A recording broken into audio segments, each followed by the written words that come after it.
سلام ستړي مشه د خوشالۍ دوه مهمو خبرونو ته ښه راغلاست. لومړی دا چې د ریل پټلۍ په مرسته 2 اونیو کې 115,000 ټنه سوداګریز توکي وارد شوي. د افغانستان د اوسپنې پټلۍ د روای په وروستیو 2 اونیو کې د اوسپنې پټلۍ له لارې افغانستان ته 115,000 ټنه سوداګریز توکي وارد شوي دي.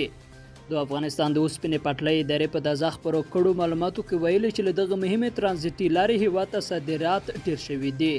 د سرچینې په خبره په تیرو 2 اونیو کې د خیراتان، اقیانې او تورغونډۍ د بندرونو له لارې 115,000 ټنه سوداګریز توکي د اوسپنې پټلۍ په مرسته وارد شوي دي.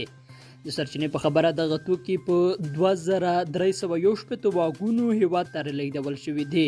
په دې کې لویه برخه خوراکي توکي دي او همداراز ودانیز او نفتي توکي هم پکې شامل دي.